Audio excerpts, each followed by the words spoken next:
원래 계획대로라고 하면 여기 지금 이 구조차 강의 자료의 앞부분 위부와 대위와 관련된 이슈하고 보면 관련된 판례들이 쭉 나와요 뒤에. 근데 이 부분들이 원래는 제가 원래 처음 계획했던 바대로라면 중간고사 전에 배웠어야 됐어요. 그래서 이게 중간고사 범위로 들어가고 뒤에 가 보면은 중간쯤부터 보면은 해상보험 증권에 대한 설명이 나옵니다. 그게 원래는 이제 중간고사 이후부터 해서 이제 기말고사 범위로 들어가야 되는 내용인데 우리가 여러분들도 알다시피 중간고사 전에 쉬는 날들이 너무 많았어요. 추석 연휴도 있었고, 그래서 중간고사 이후에 요 내용들을 학습하게 됐습니다. 위부와 대위 요 부분에 대해서 좀 더 추가적인 학습을 하고자 합니다. 그래서 그때 뭐 개인적으로 질문하는 친구도 있고 했는데 위부하고 대위가 무슨 개념인지 헷갈린다. 뭐 그런 질문도 있었는데 오늘 수업 시간에 잘 듣고 앞으로는 위부와 대위를 헷갈리면 안 될 정도로 설명을 할 테니까 잘 듣기 바랍니다. 자, 위부. 그래서 위부는 영어로는 어벤더먼트입니다. 어벤더먼트. 그래서 개념을 얘기를 하면 피보험자가 보험자에게 보험 목적물을 전손으로 처리해 달라고 이거를 요청하는 겁니다. 위부가. 그래서 일단 기본적으로 추정전손의 성립 요건이 해당돼야 돼요. 그 추정전손이 성립 요건이 해당돼야 된다는 말은 우리가 중간고사 전에 추정조선에 대해서 배웠습니다. 뭐예요? 실질적으로 완전히 없어진 건 아니지만 굳이 따지고 보니까 이게 뭐 수리비가 더 많이 든다든지 뭐 남아있는 가치가 굳이 계산을 해보니 이거를 전손으로 처리하는 것이 더 낫겠다라는 거죠. 그래서 위부를 하려면 기본적으로 추정전손에 대한 사유, 추정전손으로 볼 수 있는 상황이 갖추어져야 위부를 할 수가 있습니다. 그죠? 위부를 하려면 추정전손이 있어야 된다는 거죠. 추정전손으로 볼 수 있는. 그래서 추정전손으로 주장한다 할 수 있는 상황이 발생했다라고 해서 그냥 추정전손으로 성립되는 것이 아니라 추정전손으로 볼 수 있는 상황을 진짜 보험자도 추정전손으로 인식시키고 인정받기 위해서 필요한 행위가 위부한 거예요. 위부란 행위인 겁니다. 그래서 위부를 요청하는 거예요. 피보험자가. 이거 내가 봤을 때 이거 추정전손에 해당될 수 있을 것 같거든. 그러니까 보험자 이거 분손으로 처리하지 말고 나를 추정전손으로 취급해서 현실전손에 해당되는 전손보험금을 줘라고 피보험자 입장에서 보험자에게 요청하는 게 위부란 행위인 거예요. 그래서 이 위부는 할 때 반드시 무조건적이어야 됩니다. 한번 했다가 안 할래, 위부 안 할래, 나 그냥 다시 분손으로 처리해 달라고 뭐 이렇게 되돌린다든지 그거 불가능합니다. 그리고 위부를 하게 되면 뒤에서도 자세하게 설명되어 있겠습니다. 보험 목적물이 뭐예요? 하물이거나 선박이죠. 보험 목적물. 이 보험 목적물과 관련된 모든 일체의 권리를 보험자에게 넘겨줘야 됩니다. 위부를 하게 되면. 내가 추정전손으로 하고 싶은 이유가 뭐예요? 전손보험금을 받고 싶은 거예요. 나의 경제적 이해관계, 피보험 이익이 0에 수렴했기 때문에 완전히 손실이 됐기 때문에 전손보험금을 받고 싶은 거예요. 그렇기 때문에 보험 목적물에 해당되는 하물이나 선박에 대해서 어떤 권리가 남아있다. 그러면 그 권리도 유지한 채 전손보험금은 절대 받을 수가 없어요. 그래서 위부를 하게 되면 추정전손이 성립이 되는데 추정전손이 성립하게 되면 내가 그 보험 목적물 하물이나 선박에 대해서 가지고 있었던 그 모든 일체의 권리 이제 더 이상 내 것이 아닙니다. 그걸 다 포기하고 나는 전손보험금 받겠다. 그건 거예요. 위부가. 그래서 무조건적이어야 됩니다. 그리고 무조건적이고 그리고 이 위부라는 행위를 통해서 나의 모든 경제적 이해관계, 피보험 이익이 보험자에게 이전된다라는 거죠. 그리고 위부는 절대 불가분성이 있습니다. 이게 무슨 얘기냐면 내가 예를 들어서 전체가 이렇게 있는데 요만큼은 위부하고 요만큼은 위부 안 하고 이게 안 돼요. 보험 계약이 있으면 그 계약에서 내가 전손보험금을 받고 싶으면 뭐 나눈다 이런 의미가 없어요. 전부 다 위부를 통해서 추정전손을 성립시켜야 한다라는 거죠. 자, 그래서 위부는 어떻게 하느냐? 기본적으로 피보험자가 보험자에게 통지합니다. 나 이거 추정전선으로 해주세요 라고 해서 통지해요. 그래서 이걸 뭐 서면으로 할 수도 있고요, 구두로 할 수 있고요, 뭐 상관없어요. 의사가 전달이 돼야 된다는 거죠. 그리고 위부를 할 때는 반드시 뭐 이 보험자나 피보험자가 실제로 발생한 손해에 대해서 확인 가능한 정보가 있어야 됩니다. 이걸 바탕으로 피보험자도 판단해야 되고 보험자도 당연히 이를 판단해야 되겠죠. 상황이 뭐 실제로 이게 추정 전선으로 봐야 되는 건지 뭐 이런 것들을 뭐 파악이 가능해야 되기 때문에 보험 목적물, 사고가 난 보험 목적물에 대한 어떤 조사라든지 접근이 있어야 되겠죠.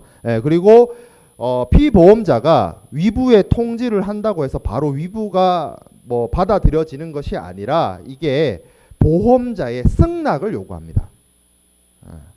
이 부분이 사실 우리나라 상법하고 MIA에서 언급하고 있는 규정이 조금 다른데, 기본적으로는 위부를 내가 하고 싶다라고 해서 무조건 된다 이게 아니고 보험자의 승낙이라는 행위가 있어야 이 위부가 행해질 수가 있다는 거죠. 그래서 위부의 통지 후에는 통지가 승낙되고 이러면 취소될 수가 없다라는 거죠. 그런 부분에 대해서 이야기를 하고 있습니다. 그래서 위부는 일단 기본적으로 무조건적이어야 된다. 뭐 조건을 달아서는 안 된다. 무조건 해야 된다. 그리고 나눌 수가 없다. 그리고 통지해야 된다. 그리고 보험자의 승낙이 있어야 된다. 이런 부분인 거죠. 자, 그래서 위부를 일단 하게 되면 기본적으로 통지 시기에 대해서 여기도 뭐 상법하고 MIA 규정이 다른데, 일단 뭐 사고가 발생하고 뭐 상당한 기간이든 뭐 합리적인 기간이든 지체 없이든 일단 통지를 해야 되는 거예요. 통지를 하는 것이고, 그래서 위부를 통지를 하고 거기에 대해서 이제 보험자의 승낙이 있게 되면 여기에 나와 있죠. 효과, 위부의 효과라고 해서 쉽게 얘기하면 우리가 아까도 주관식 문제 나왔지만 추정 전선을 성립시켜요. 근데 좀 더 자세하게 디테일하게 어렵게 얘기하면 이 말입니다. 보험자는 보험 목적물에 잔존할 수 있는 피보험자의 일체 이익과 보험 목적물에 부수하는 소유권에 속하는 일체의 권리를 양도받을 수 있는 권리가 있다. 위부가 있게 되면. 그리고 보험자는 이걸 가져가고 뭘 주느냐? 전손보험금을 주죠. 왜? 추정전선이 성립되기 때문에. 추정전선, 그러니까 위부가 있었고 승낙이 있게 되면 추정전선이 성립이 돼요. 추정전선이 성립이 되면 피보험자가 가지고 있었던 어떤 보험 목적물의 잔존물에 대한 가치 1% 남아있다라고 한다면 그 1% 남은 거, 그리고 여기 지금 부수하는 소유권에 속하는 일체의 권리, 이게 무슨 얘기냐면 이 사고를 일으킨 사람한테 내가 손해배상 청구를 할 수 있는 어떤 손해배상 청구권 같은 권리 있죠. 이런 권리를 다 보험자가 가져갑니다. 그리고 보험자는 나한테 전손보험금, 현실전손과 같은 전손보험금을 주는 거죠. 자, 그런 것들이 여기서 나타납니다. MIA에서 위부의 효과는 피보험자의 위부 통지에 대한 보험자 승낙에 의해서 나타난다라고 규정하고 있죠. 우리나라 상법이 조금 달라요. 규정은.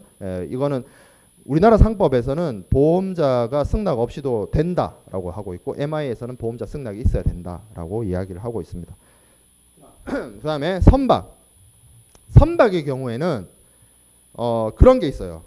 이게 이제 중간에 운송 도중에 사고가 났어요. 그러면 이 화물들 중에, 그 배에 실려 있는 화물들 중에 운임을 목적지에 운임을 만약에 운송을 완료시켜 가지고 도달했을 때 운임을 받아야 되는 화물들이 있을 수 있어요. 사후에 발생하는 이익이죠.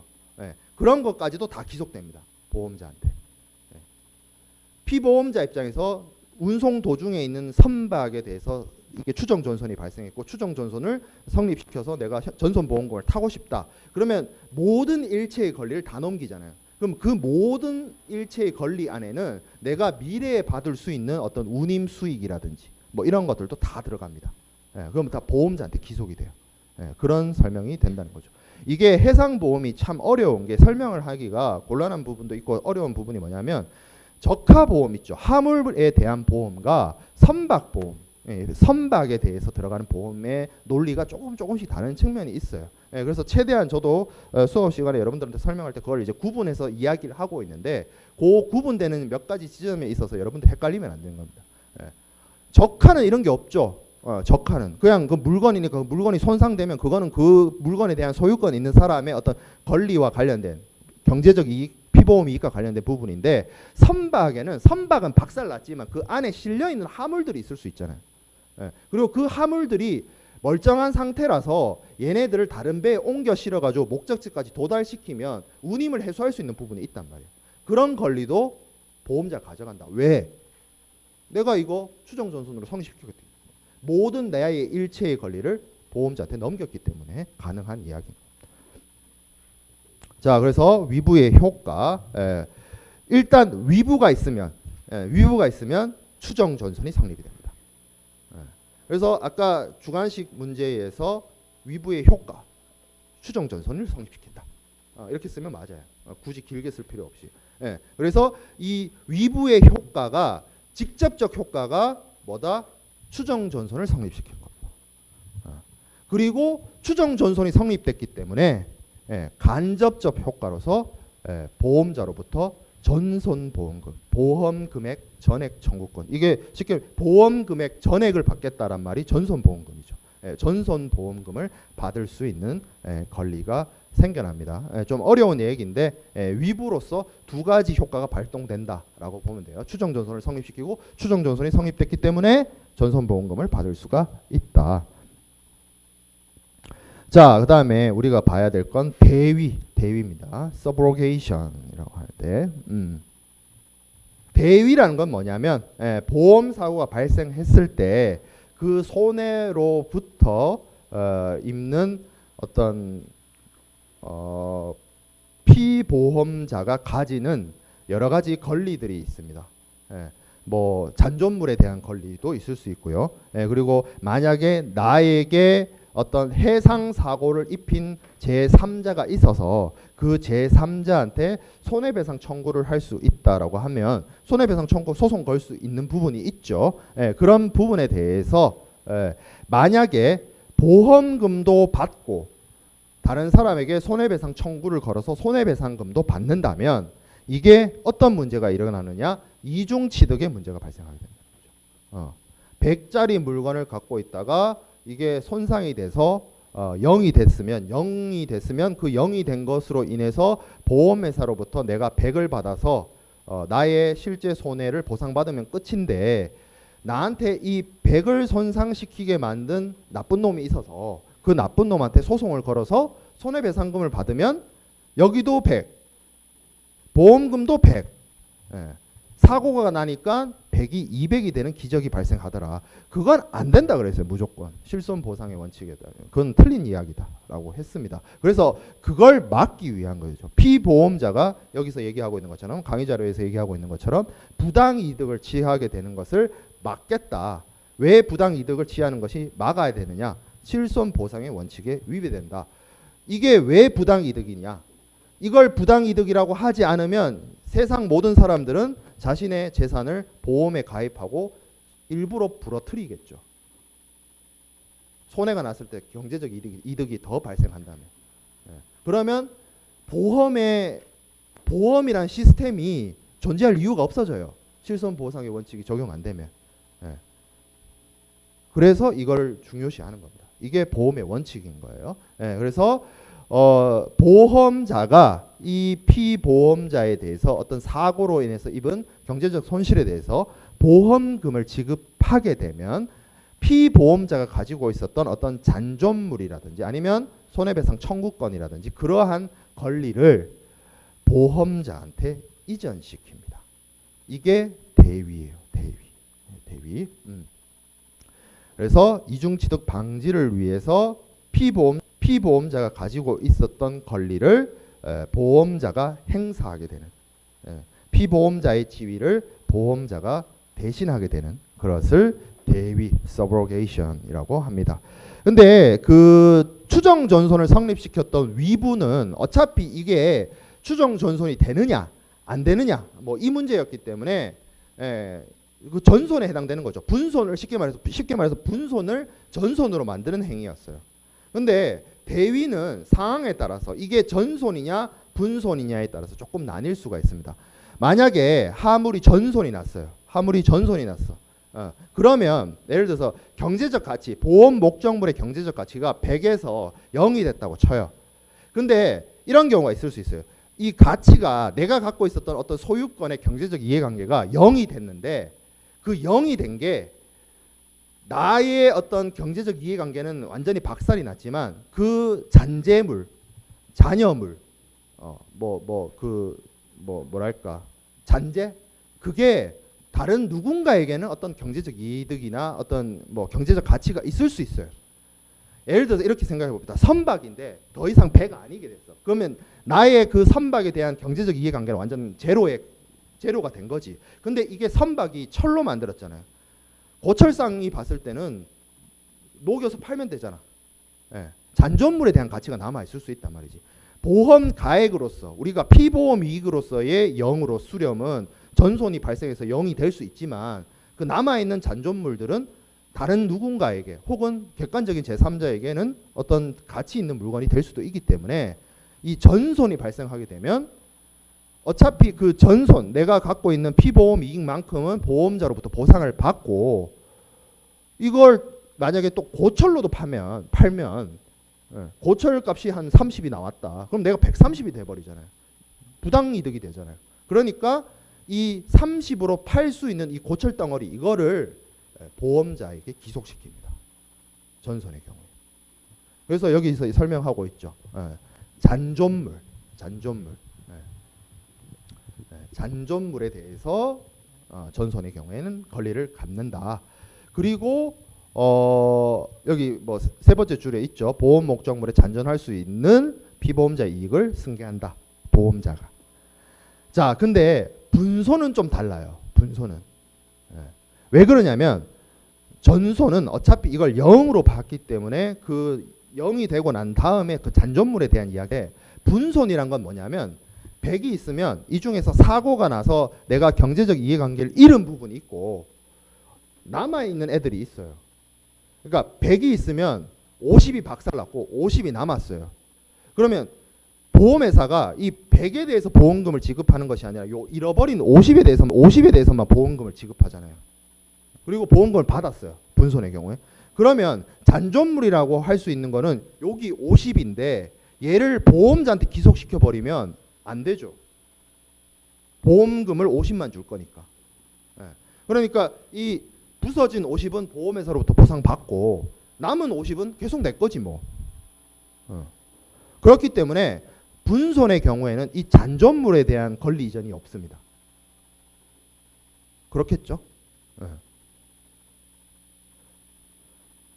그러나 이 전손이 됐든 분손이 됐든 공통점은 뭐냐면 이 해상사고, 나의 그 보험 목적물에 대해서 해상사고를 일으킨 원인이 어떤 제3자에게 있어서 손해배상 청구권을 걸 수 있는 상황이 된다면 그러한 일체의 권리는 똑같이 전손이든 분손이든 보험자에게 기속이 됩니다. 자, 그래서 보험 목적물에 대한 대위다.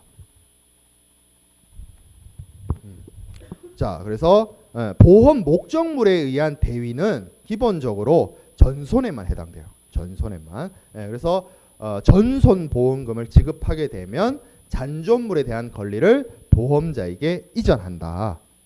만약에 이렇게 안 하면 실손 보상의 원칙을 위배시킨다라는 거고, 요 밑에 박스는 무슨 설명을 하고 있냐면 제가 단독해선 설명할 때 그 얘기를 했어요. 보험 계약은 하나인데 좀 잘 나오는 거 없나? 보험 계약은 하나인데 보험의 그 목적물들이 이렇게 뭐 구분이 돼 있어가지고 뭐 이렇게 돼 있었어요. 근데 이렇게 나눠져 있었는데 구분될 정도로 나눠져 있었는데 얘가 하나가 완전히 박살났어. 얘 두 개가 살아남고 이게 단독 훼손으로 봤을 때는 분손에 해당돼요. 원칙적으로는. 원칙적으로는 분손에 해당이 되는데 이게 이제 여기 대위에 와서는 요 부분에 대해서 비례적으로 계산을 해가지고 그 부분에 대해서만 어떤 잔존 이익 이런 것들을 인정해가지고 잔존물에 대한 권리를 넘길 수 있다라는 거죠. 그러니까 요거는 살아남았는데 얘가 완전히 박살나면 요 부분에 대해서 이제 보험금이 나올 거 아니에요. 예. 그러면 요 박살난 A에 어떤 잔존물이 있다고 쳐봅시다. 이것도 굳이 따지고 보면 경제적 이익을 가져올 수 있죠. 대판다거나 뭐 해서 문제가 뭐 여러 가지 뭐 비용 수익이 발생할 수 있다는라고 생각을 했을 때 그런 경우에는 이러한 경우에도 대위가 발동해서 잔존물에 대한 이익이 넘어갈 수가 있습니다. 분손인 상황은 맞는데 여기 지금 여기 나와 있죠. 일부의 전손, 일부의 전손이 있는 경우에 대해서는 전손이 요 부분에 한해서만 전손이 발생한 것처럼 할 수 있다. 그 얘기입니다. 그래서 보험 목적물에 대한 대위가 발생하게 되면 잔존물에 대한 권리를 이전하고 그리고 이제 보험자가 그 잔존물에 대한 권리를 가지게 되는 거죠. 피보험 이익을 보험자가 가져가는 것이 됩니다. 그리고 이 보험자는 자기가 이 잔존물에 대한 권리를 포기할 수도 있어요. 뭐 선박이 침몰을 했는데 그 이제 그 바다 밑에 가라앉아 있는 그 선체에 대한 그게 쉽게 말하면 잔존물이죠. 잔존물에 대한 권리를 보험자가 가져가는데 보험자 입장에서도 그 바다 밑에 가라앉아 있는 선박 그거를 인양하는데 비용이 많이 들 것 같으면 고철로 못 팔죠. 쉽게 말해서. 그러면 굳이 내가 이걸 취득하지 않겠다라고 해서 보험자가 잔존 이익에 대한 취득을 포기할 수도 있습니다. 선택으로. 자, 그리고 이러한 그 보험자가 잔존 이익에 대해서 가져가는 권리가 언제 발생하느냐? 기본적으로 보험회사가 보험금을 지급하게 되면 그 보험금 지급의 당연한 권리로서 어떤 뭐 액션을 취할 필요 없이 어떤 뭐 권리 이전에 뭐 등기 이전이라든지 소유권 이전 행위 뭐 이런 거 계약서 이런 거 다 필요 없이 보험금을 지급하면 당연하게 잔존물에 대한 권리가 피보험자에서 보험금으로 넘어가게 됩니다. 그 얘기인 거고 그리고 이 잔존물을 취득하는 그 보험 금액, 보험 그 범위에 대해서 설명을 하면 기본적으로는 보험금을 지급한 한도 내에서 취득을 하게 됩니다. 보험금 취급 한도 내에서 잔존물에 대한 권리를 취득한다. 자, 그리고 대위는 한 가지 잔존물에 대한 권리만 이전하는 것이 아니라 또 뭘 이전한다? 제3자에 대해서 손해배상 청구를 할 수 있는 권리도 함께 넘어가게 됩니다. 필요성, 당연히 필요성 나오죠. 왜? 실손보상의 원칙을 위배하면 안 되니까. 실손보상의 원칙이 왜 위배되는데요? 보험자로부터 보험금 갖고 제3자에게 손해배상 청구 걸어서 손해배상금 받으면 이중취득의 문제가 발생할 수 있기 때문에 이거를 막겠다. 그래서 보험자가 피보험자가 가지고 있었던 제3자에 대해서 손해배상을 할 수 있는 권리를 보험자가 대신하게 되는 그것이 제3자에 대한 보험자 대위에 해당이 됩니다. 그래서 이 제3자에 대한 보험자 대위가 성립하게 하려면 기본적으로 제3자의 어떤 기책 사유가 있어가지고 그 문제에 대해서 그 제3자에게 손해배상을 청구할 수 있는 상황이어야 되겠죠. 기본적으로. 그리고 보험자가 당연히 보험금을 지급했을 때에 발생하게 됩니다. 그리고 이거는 전손이든 분손이든 상관없어요. 앞에서 얘기했던 잔존물은 전손이거나 아니면 일부의 전손 있죠. 토탈 로스 오브 파트. 일부의 전손의 경우에는 가능한 얘기인데 지금 제3자에 대한 보험자 대위 요거는 이게 전손이든 분손이든 가리지 않고 발생하는 것이다 라는 거죠. 그래서 제3자에 대한 손해배상 청구권이 어떻게 되느냐? 보험자가 피보험자를 대신한다 라는 거고 이러한 권리의 취득 시기는 당연히 보험금을 지급했을 때 뭐 다른 행동이나 액션 우리가 앞에서 봤던 위부 같은 경우에는 위부를 통지해야 된다 그랬어요. 위부를 서면이든 구두든 나 이거 위부할게요 해야 된다 했어요. 근데 대위는 그게 없어요. 그냥 보험자가 보험금을 주면 자동으로 권리 이전됩니다. 그런 차이가 있는 거예요. 그런 차이가 있다. 대위에 의해서 취득하는 권리의 범위는 당연히 보험자가 지급한 보험 금액 한도 내에서 손해배상 청구권을 획득하게 됩니다. 자, 그래서 위부와 대위를 좀 비교해서 봅시다.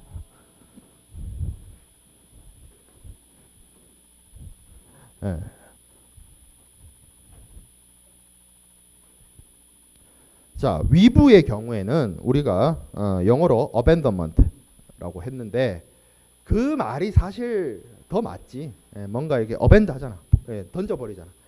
대위의 경우에 subrogation 이렇게 얘기를 하고 있고 우리말이 아니라 이게 한자어예요. 한자어 사실은 위부나 대위. 그래서 한자를 어떤 한자를 쓰냐면 위부의 경우에는 맡길 위에 줄부, 뭐 그런 뭐 부탁할 부, 뭐 이런 한자를 쓰는데 이게 쉽게 말하면 무슨 위원회 같은 거 있죠. 무슨 위원회, 뭐 위임할 때 이 맡길 위자를 씁니다.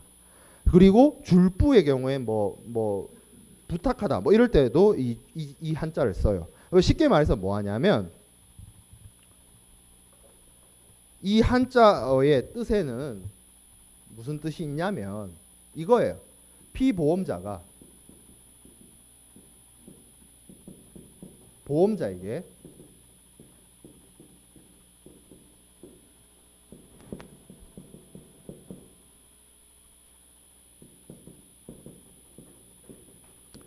자신의 보험 목적물을 추정전선으로 해달라고 뭐 한다? 자신의 보험 목적물을 맡기고 부탁하는 겁니다. 위부가. 그래서 보험자의 오케이가 있어요. 위부의 통지를 하고 오케이 하면 이걸 추정 전선으로 만들어줘요. 대위는 대신할 때 자리위입니다.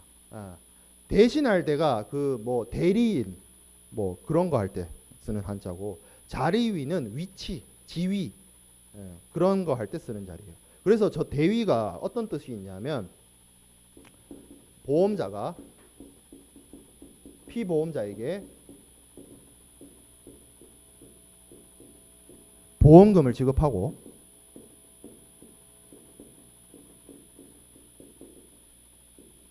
피보험자의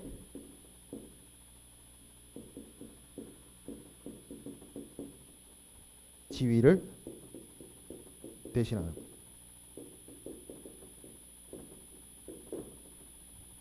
이게 대위예요. 대위.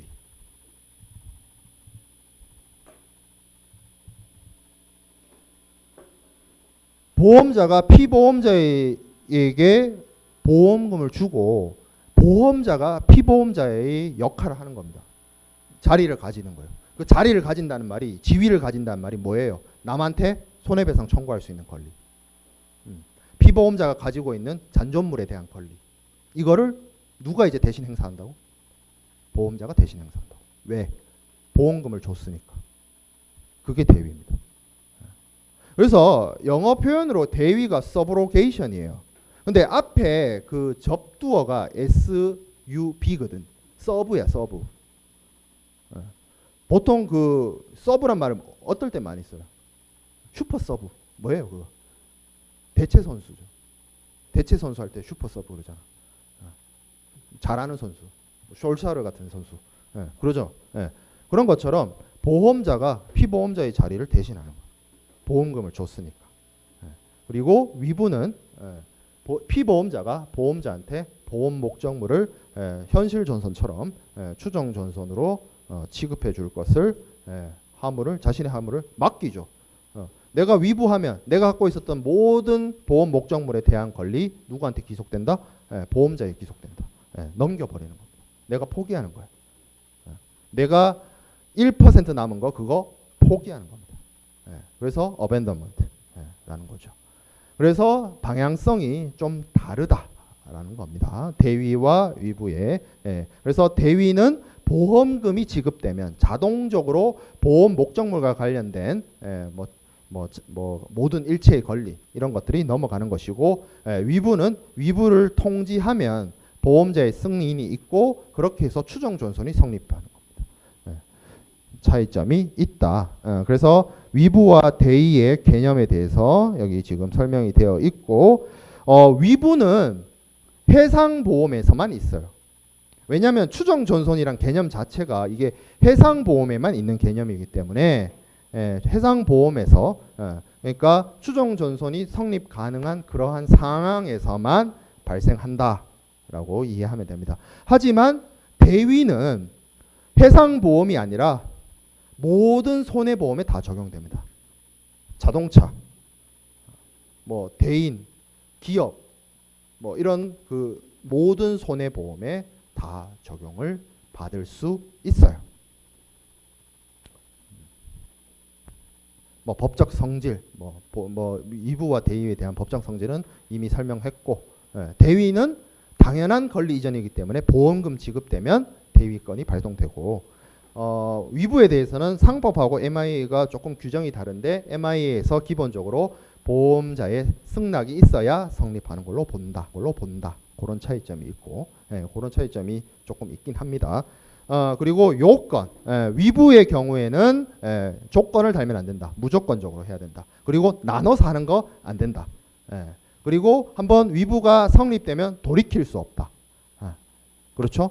그리고 통지가 있어야 된다. 그런 것들 얘기를 했었고, 대위의 경우에는 이게 잔존물에 대한 권리와 제3자 손해배상 청구권하고의 권리와 청구권 대위라고 합니다. 그거를 줄여서 청구권 대위라고 하는데, 잔존물 대위의 경우에는 전손에 해당이 되거나 아니면 그 일부의 전손에 해당이 돼야 되는 문제가 있고, 청구권 대위 같은 경우에는 전손이든 분손이든 상관없이 제3자에게 손해배상을 청구할 수 있는 상황만 있다면 청구권 대위를 행사할 수가 있게 됩니다. 그 부분이 요건이죠. 그리고 효과, 위부의 직접적 효과는 아까도 얘기했다시피 추정 전손을 성립시키고, 그리고 간접적으로 전손 보험금을 받을 수 있게끔 하는 보험금액 전액 청구권을 가져가게 되는 것이 있습니다. 뭐 취득 대상, 뭐 피보험이익 청구권, 피보험이익 청구권, 뭐 남아 있는 잔존물에 대한 피보험이익, 그리고 제3자에 대한 청구권, 뭐 이렇게 나뉘어질 수 있는데, 요 대위의 취득 대상 1번에 대한 이슈가 좀 다르다 그랬어요. 전손과 분손의 경우에 조금 달라질 수 있다. 그리고 이 권리의 취득 범위에 있어서 위부는 피보험자가 자신의 보험 목적물을 그냥 다 넘긴 거예요. 다 넘긴 거예요. 내가 가지는 모든 권리를 다 넘긴 거야. 위부는 포기해버린 거야. 내 권리를 포기했어. 어벤더먼트 한 거야. 내 권리를 다 던져버린 거기 때문에 만약에 사후에 손해배상 청구를 딱 걸어가지고 이렇게 배상금이 나오게 된다면 그 배상금 전액 다 보험자가 가져갑니다. 근데 대위의 경우에는 보험자가 피보험자의 자리를 대신하고 있죠. 그래서 그 부분, 그 대신하는 그 부위가 어디까지냐? 보험자가 피보험자한테 준 돈만큼이에요. 보험금만큼이에요. 그게 좀 다릅니다. 범위가. 물론 여기서도 이 보험금이 전손 보험금에 해당이 된다. 그러면 전체에 해당되겠죠. 그런 이슈가 있긴 합니다만 이게 좀 갈린다. 범위 자체도 좀 갈린다. 왜? 얘는 권리를 피보험자가 보험자한테 던졌다. 포기했다. 내가 다 던져버린 거야. 이거는 보험자가 보험금을 줬으니까 보험자가 피보험자의 자리를 대신한다. 그런 개념이기 때문에 얘는 보험금 준 범위 안에서, 얘는 모든 권리 이렇게 갈린다는 거죠.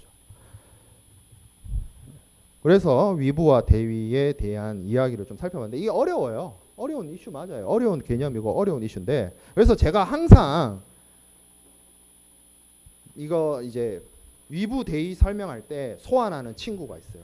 실제로 이 일이 있었던 친구인데 무슨 일이었냐면, 이 친구가 잘 나가는 의사입니다.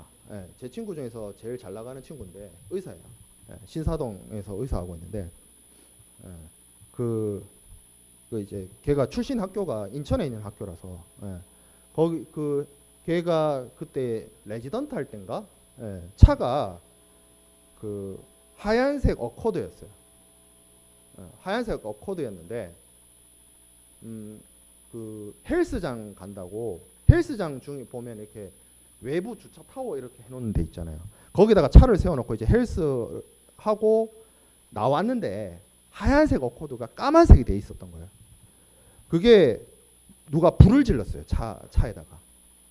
그래서 제 친구 차만 불에 탄 게 아니고 거기 같이 차에 주차되어 있던 차 11대 정도가 불에 탔어요. 뭐 그럴 수 있잖아. 묻지마 범죄 있잖아요. 기름 이렇게 뿌려가지고 불 지른 거야. 차 11대가 다 탔어요. 그래서 제 친구 이제 황당하죠. 흰색 차였는데 운동을 끝나고 나와보니까 까만색 차가 돼 있더라. 불에 다 타가지고. 그래서 보험회사로부터 보험금을 받았어요. 자동차 보험.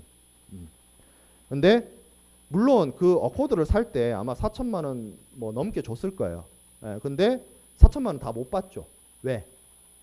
감가상각하니까. 감가상각을 하니까 뭐 한 3천 얼마 정도 받은 걸로 알고 있어요. 제가 그때 그거 때문에 저한테 막 물어보고 그래가지고 대충 상황을 아는데 그걸 받았어요. 3천만 원 받았어요. 그러면 그 까맣게 변해버린 제 친구의 그 에마 어코드 그건 이제 더 이상 제 친구 거가 아니죠. 왜? 보험자로부터 보험금을 받았죠. 뭐가 발동된 거예요? 대위권이 발동된 거예요. 그리고 물론 그 다음 스토리는 저는 듣지 못했어요. 그 불지른 사람을 찾았는지 뭐 어땠는지 몰라요. 근데 만약에 불지른 사람을 찾았어. 그래서 이 보험회사가 3천만 원의 보험금 지급이 있었잖아요. 이 부분에 대해서 소송을 걸어요.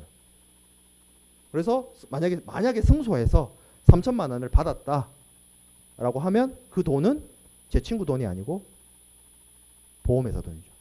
왜? 제3자 청구권 대위가 발생하는 거죠. 그렇죠. 그러니까 이게 얘기하고 싶은 바가 뭐냐면 대위는 그렇게 해상보험이 아닌 일반적인 손해보험에서도 적용이 됩니다. 근데 위부는 오로지 해상보험 중에서도 추정존손을 성립시킬 수 있는 사안에 대해서만 한정적으로 적용되는 거예요. 그런 차이점이 있다 정도로만 알면 굉장히 많이 하는 겁니다, 여러분들. 그래서 추정존손에 대한 판례 좀 살펴볼게요. 추정존손 원래 이거를 지금 여기 추정존손 판례도 있고 단독훼손 판례도 있고 공동훼손 판례도 있고 위부대의한 판례도 있는데 이거 원래 중간고사 전에 다 했어야 되는데 지금 하게 되는. 봅시다. 그래도 어차피 뭐 기말고사 범위로 들어가 버리는 거니까 7번 판례입니다. 1912년에 있었던 사건인데 뭐 회사 이름까지야 뭐 얘기할 필요 없고 선박이 세인트 로렌스. 이 세인트 로렌스가 뭐냐면 이게 어디냐면 그 캐나다하고 미국 국경 알죠? 나이아가라 폭포 그 오데오 있고 이제 대서양 쪽으로 강이 나가잖아요. 그 오데호에서 나와서 나이아가라 폭포 나와서 그 대서양으로 나가는 미국과 캐나다 국경에 있는 그 강이 세인트 로렌스 강이에요. 춥겠죠. 거기가 추워요. 강 잘 얼입니다. 강이니까 얼겠죠. 바다면 잘 안 얼지만 이게 강이니까 어는 거야. 그리고 얘네가 요 강이 굉장히 큽니다. 저는 실제로 가봤어요. 세인트 로렌스 강에 놀러 가봤어요. 근데 이 강이 엄청 커요. 엄청 커요. 왜냐면 이게 그 상류가 뭐냐면 나이아가라 폭포라니까 오데오라니까 오데오에서 물이 나오는 거니까 얼마나 물이 많겠어요. 정말 그래서 큰 배들이 다닐 수 있을 정도로 큰 강이에요. 강은 강인데 큰 배들이 다니는 강이다. 그래서 1912년에 무슨 사고가 있었냐면 선박이 이 세인트 로렌스 강에서 자초가 된 거예요. 근데 시기적으로 좀 뭐 겨울이었나 봐요. 얼어붙었어. 강이 얼면서 얼어붙어가지고 이게 배가 뭐 침몰이 됐는데 다시 그 얼음이 얼어버리니까 강에 다시 이거를 띄어 올리기가 재부양하기가 어렵다는 이유로 선주가 선주가 보험회사에게 위부 통지를 합니다. 이거 추정전선으로 성립시켜 달라라고. 그런데 재판부가 어떻게 봤냐면 이거 얼음이 얼은 거 이거 봄 돼가지고 날씨 따뜻해지면 녹을 거 아니니 이거 선박 회복할 가능성 있다라고 본 거예요. 이거 추정전선 안 된다. 지금 당장은 강에 얼음이 얼어가지고 배를 위로 못 띄우지만 조금만 시간이 지나면 봄이 오고 날이 따뜻해지면 얼음이 다 녹을 테니까 그때 올리면 되지 않냐라고 본 거예요. 재판부가.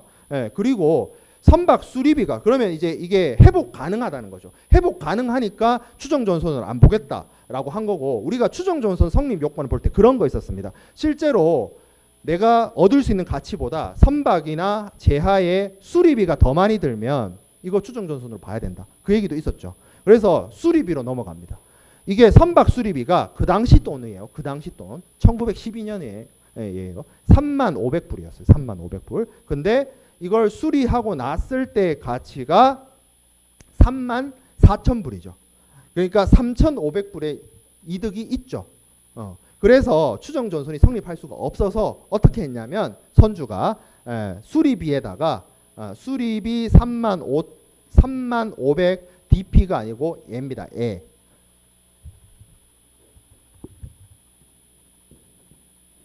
영타 치다 보면 이거예요. 뭐 이게 별다른 뭐 합해가 아니라 뭔 말인지 알죠? 영자판을 치다가 그래서 난파선의 가액이 요거 남아 있는 가액 그러니까 침몰한 배의 가액이 14,000인데 이거 14,000을 더해 가지고 주장을 했는데 당연히 재판부에서 기각을 했습니다. 그래서 요 사건은 추정전선이 성립되지 않는다. 쉽게 말해서 따뜻한 봄날이 오면 배가 강 위로 띄울 수 있을 거니까 이 배에 대해서 회복이 가능하고 수리비도 수리하고 났을 때의 가치에 비례했을 때 수리비가 너무 과도하지 않는다라고 봐서 추정전선으로 보지 않은 겁니다. 추정전선으로 보지 않은 사례다라는 거죠. 자, 그 다음에 8번 사례 볼게요. 1941년 사례인데 이게 참 재밌어요. 이게 되게 재미있는 사건이에요. 이게 세계사하고 관련된 부분이라 나만 재밌을 수도 있지만 어쨌든 지워도 되죠?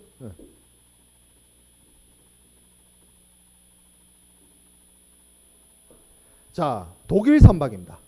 이거 독일어기 때문에 어떻게 읽는지는 잘 모르겠어요. 뭐 헤일로 읽어야 되는지 몰라요. 아무튼 독일어니까 독일 선박인데 얘가 화물을 선적하고 호주의 범버리가 어디냐면 호주 땅이 이렇게 있잖아요. 이렇게 생겼잖아요. 호주라고 봐요. 그냥 뉴질랜드가 이렇게 있고 이쯤에 있습니다. 이쯤에 여기 호주 서쪽 있는데 여기서 출발해 가지고 아프리카 희망봉 있죠. 아프리카 여기를 이렇게 경유해 가지고 이렇게 와 가지고 어디로 가기로 했냐면 영국 런던으로 가기로 했어요. 이탈리아 있고 뭐 그렇죠? 이렇게 돼 있죠. 대충 그래요. 런던 이 루트로 가기로 했어요. 이 배가 독일 국적선이에요. 독일 선주의 독일 국적선에 이 당시에 호주가 1941년에 호주가 이게 아마 영연방 상태였을 거예요. 완전한 독립국가라고는 아니고 캐나다는 확실히 독립했고 캐나다는 확실히 독립한 상태고 호주하고 뉴질랜드는 그냥 영연방으로 이렇게 묶여 있을 시기입니다. 1941년이면. 그래서 호주에서 출발해가지고 이때 남아프리카도 영국 식민지였죠. 그래서 희망봉 돌아가지고 런던으로 들어가는. 그렇죠? 경유지 희망봉에서 런던으로 가는 루트였는데 여기 보면 1939년 8월 18일 날 희망봉을 통과했다고 했어요.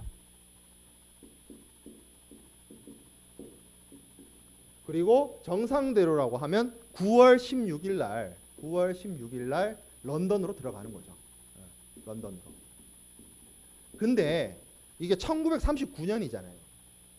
1939년 요 8월 18일 넘어서 가지고 이렇게 가는 거죠. 가는 거죠. 그래서 지금 이게 애정이었고 요게 애정이었는데 1939년 9월 1일 날 무슨 일이 있었냐면 히틀러가 폴란드를 침공했어요. 1939년 9월 1일 날. 그 유명한 세계 2차 대전이 발발했어요.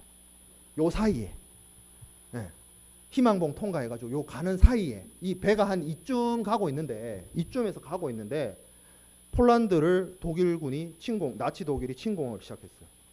그리고 그 다음 날인가 영국하고 프랑스가 독일에다 선전포고를 하고 그리고 며칠 뒤에 이제 소련이 폴란드 또시 침공하고 이러면서 세계 2차 대전이 시작이 된 거예요.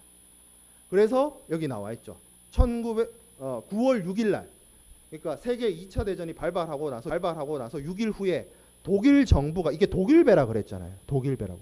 독일 정부가 독일 배한테 어디로 가라고 하냐면 여기 포르투갈이 그 당시에는 연합국도 아니고 주축국도 아니고 약간 중립 이런 상태라서 여기 포르투갈 식민지가 여기 아프리카 여기 있어가지고 여기로 들어갔다가 그 다음에 어떻게 하라고 하냐면 10월 달에 독일로 오라 그랬어요. 독일로. 그러니까 영국하고 독일이 전쟁이 시작된 거야. 이 배가 출발할 때 호주에서 출발할 때는 아니었는데 요 배가 항해하고 있는 도중에 전쟁이 발발했고 독일 정부가 독일 선박에게 독일로 와 라고 했는데 이 배에 실려 있는 화물은 호주에서 런던 가는 배잖아요. 그럼 영국 사람 화물이라는 얘기죠. 배는 독일 배인데 실려 있는 화물은 영국 사람 거. 이거 찾을 수 있을까요? 영국 사람 입장에서. 무려 이날로부터 1939년 9월 1일 날부터 우리가 알고 있는 1945년까지 전쟁을 하죠. 못 찾죠, 당연히. 그래서 이 화물이 이 배에 멀쩡하게 잘 실려 있었어요. 뭐 파손이 된 게 아니야. 파손이 절대 된 거 아니에요. 문제가 있었던 것도 아니에요. 근데 이 화물의 주인이 이 화물을 찾을 방법이 없어요. 그럼 이게 뭐다? 추정전선. 이게 추정전선.